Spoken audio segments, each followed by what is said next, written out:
Lecture कितना भी देख लो सिलेक्शन नहीं होगा जब तक आप उसको रिवीजन नहीं करोगे और अपने दिमाग में नहीं बैठाओगे। तो ये रिवीजन सीरीज आपके लिए बिल्कुल भी फ्री है और आप सब लोग इसका फ़ायदा उठा सकते हो।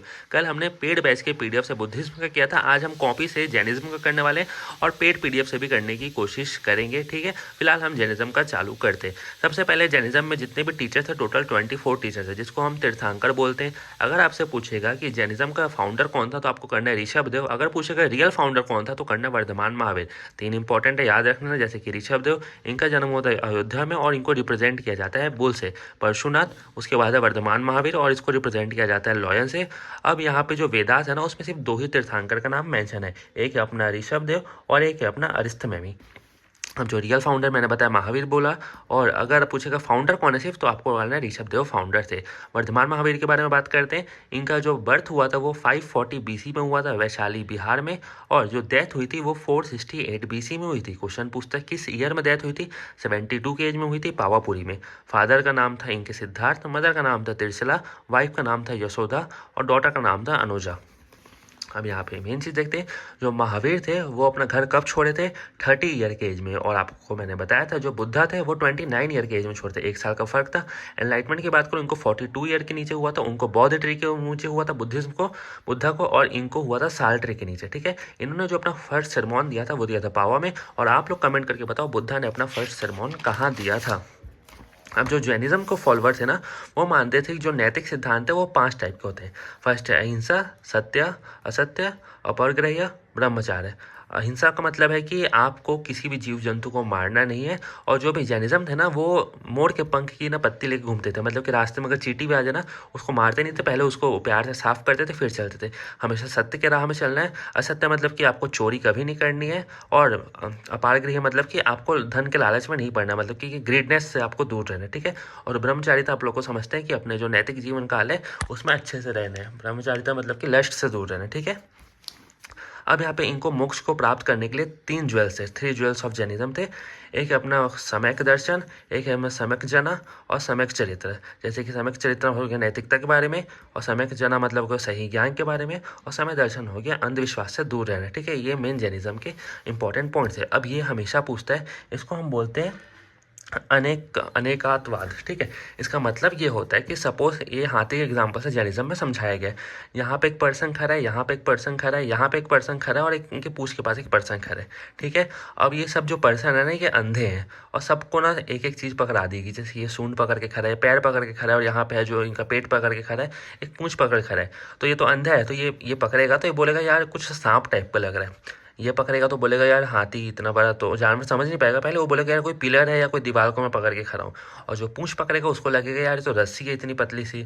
और जो इसके पेट को पकड़ेगा वो लगेगा यार कोई बड़ी सी चट्टान है या दीवार है। ठीक है, जबकि सब अंधे हैं तो कुछ पता नहीं कर सकते।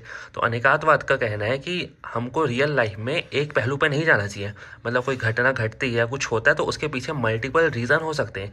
तो अगर हम सबकी बात सुनेंगे तब हमको पता चलेगा, आइडिया लगेगा अच्छा ये हाथी की बात करे क्योंकि ये फ्रंट से पकड़ा है तो ये सूंड पकड़ा होगा, ये पैर पकड़ा होगा तभी इसको ये पिलर टाइप का लग रहा है, जो बीच से पकड़ा होगा उसको चट्टान टाइप का इसलिए लग रहा है, या जो पूंछ पकड़ा होगा उसको रस्सी टाइप का इसलिए लग रहा है। तो सबको मिला के तो वही हमारे रियल लाइफ में भी अप्लाई होता है कि हमको एक किसी की बात सुनकर डिसीजन नहीं लेना चाहिए। हमको हर तरफ से सोचना चाहिए, मतलब हर तरीके से सोचना चाहिए, हर पहलू से सोचना चाहिए। उसी को हम बोलते हैं अनेकातवाद। ठीक है, ये एग्जाम में मल्टीपल टाइम पूछता है क्योंकि जैनिज्म में सबसे मेन चीज़ यही है। ठीक है, अब यहाँ पे होता है जो इनका सत्यवादी फिलॉसफी है 2 टाइप का, एक होता है जस्टिस और एक इनजस्टिस।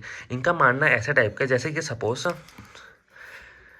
ये पर्सन है, ठीक है, अब इसने मंदिर में चोरी कर ली तो आप बोलोगे यार कि गलत किया, चोर है। ठीक है, अब अगर आप इसको दूसरे साइड से सोचोगे, इनजस्टिस से सोचोगे, हो सकता है कि इसका बच्चा बीमार हो या इसके घर में पैसे की बहुत ज़्यादा ही नीड हो और ये एकदम मजबूरी में चोरी क्यों, मतलब चोर नहीं था, चोरी नहीं करना चाहता था बट इसको मजबूरी आन पड़ी, इसके पास और कोई ऑप्शन नहीं बचा, तो वो एक पॉजिटिव वे से हो गया, बट चोरी करने का नेगेटिव वे से हो गया। तो वही है, इसको हम 2 तरीके से सोच सकते हैं, इनजस्टिस और इनजस्टिस। ठीक है, अब जो जैनिज्म थे ना उसको 2 पार्ट में डिवाइड हो गए, एक को बोलते थे दिगंबर और एक को बोलते थे श्वेतांबर। जो दिगंबर थे वो नॉर्मल रहते थे और जो श्वेतांबर थे वो सफ़ेद कपड़े में रहते थे, मतलब दिगंबर कपड़े नहीं पहनते थे। ठीक है, आप लोग जैनिज्म में साधु को देखे होंगे तो कुछ कपड़े पहनते कुछ नहीं पहनते, जो कपड़े पहनते वो पूरा वाइट पहनते और उनके मुंह में ऐसा वाइट कलर का मास्क टाइप का लगे रहता है। ठीक है, अब जो दिगंबर थे ना वो 5 को तो मानते थे पर ब्रह्मचार्य को मानने से इनकार कर दिए थे, जैसे कि अहिंसा, सत्य, असत्य, अपारगृह ये सब तो मानते थे बट ब्रह्मचार्य नहीं मानते थे।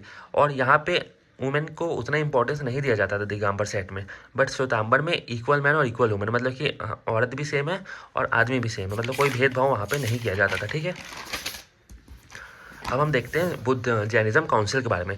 जो फर्स्ट जैन काउंसिल हुई ना वो स्थूलभद्र के अंडर हुई और यहाँ पे चंद्रगुप्त मौर्य के अंडर हुई। कहाँ पे हुई? पाटलिपुत्र में 298 BC में। ठीक है, यहीं पे चंद्रगुप्त मौर्य ने 12 टीचिंग मतलब कि 12 अंग में डिवाइड कर दी, जिसकी वजह से श्वेतांबर और दिगंबर में डिवीजन टाइप का गया। आपको इतना याद करने की जरूरत नहीं, फर्स्ट काउंसिल याद रखो। फर्स्ट काउंसिल हुई थी अपना 298 BC में, कहाँ? पाटलिपुत्र में। सेकंड जैन काउंसिल हुई थी 512 BC में, कहाँ पे? वल्लभी, गुजरात में। और इसको जो सेकंड काउंसिल हुई थी ना, ये बॉयकॉट कर दी गई थी, किसके द्वारा? दिगंबर के द्वारा, मतलब लोग आए ही नहीं थे यहाँ पे। ठीक है, मतलब श्वेतांबर लोग ही थे, दिगंबर आए नहीं थे।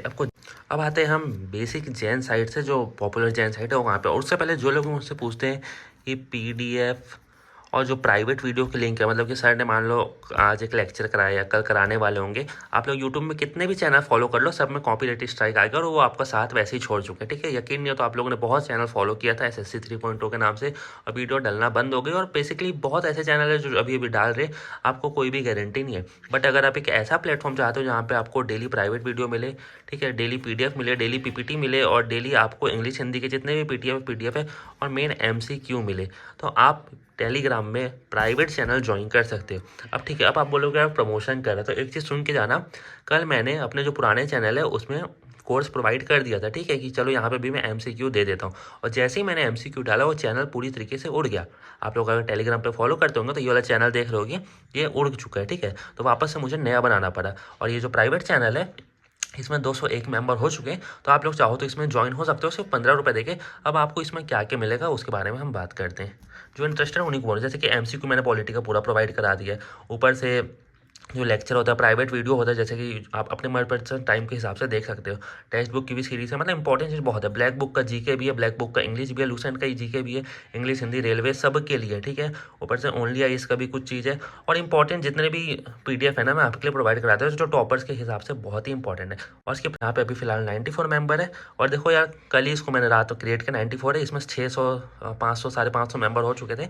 मेरे MCQ के चक्कर में यहाँ पे कॉपीराइट आ गया, और मैंने सोचा कि चलो यार आप लोग का फ़ायदा कर दो फ्री में, इसलिए फ्री में नहीं दे सकता, उसके लिए प्राइवेट ग्रुप ज्वाइन होना पड़ेगा। तो सबसे पहले आपको यहाँ पे ज्वाइन होना पड़ेगा, और उसके बाद जैसे ही आप ज्वाइन हो गए यहाँ पे आपको एक QR देखने को मिलेगा, जैसे लोग पेमेंट भी कर रहे हैं। ठीक है, हाँ, ये QR में आपको 50 रुपीज़ पे करना है, और उसके बाद यहाँ पे आपको अपना स्क्रीनशॉट शेयर करना है, जैसे यहाँ पे लोगों ने किया है, और उसके बाद आपको मैं प्राइवेट ग्रुप में भेज दूंगा। और प्राइवेट ग्रुप का फ़ायदा आप लोग जानते हो, और लाइफ टाइम आप कनेक्ट रहोगे, और आपको कोई। अब कुछ इंपॉर्टेंट हम लोग जैन साइट की बात कर लेते हैं, जो कि है दिलवारा माउंट आबू राजस्थान में, गिरनार जो कि है गुजरात में, मुक्तांगिरी जो कि है महाराष्ट्र में, और ऋषभ देव की प्रतिमा ये भी है आपकी महाराष्ट्र में, गोमतेश्वर और बड़ी बाहुबली जिसको बोला जाता है वो है आपकी कर्नाटक में। और देखो यार, जो बैच में है उनको पता है इंग्लिश हिंदी दोनों में PDF मिलता है, तो 50 रुपीज़ की लाइफ टाइम वैलिडिटी के साथ इसको ले सकते हो। जो इंटरेस्टेड है उन्हीं को बोलो, कोई जोर जबरदस्ती नहीं है। बाकी आप कनेक्ट रहोगे और आपको पूरा चीज़ सीक्वेंशियल वाइज फ्री में मिलता रहेगा। ठीक है, और यहाँ भी सेम लिखा हुआ है। ठीक है, तो जो इंटरेस्टेड है नीचे DM कमेंट में देखना, लिंक होगी, वहाँ पे ज्वाइन होना, फिर वहाँ पे पे करके आप दूसरे ग्रुप में शिफ्ट हो सकते हो। ठीक है।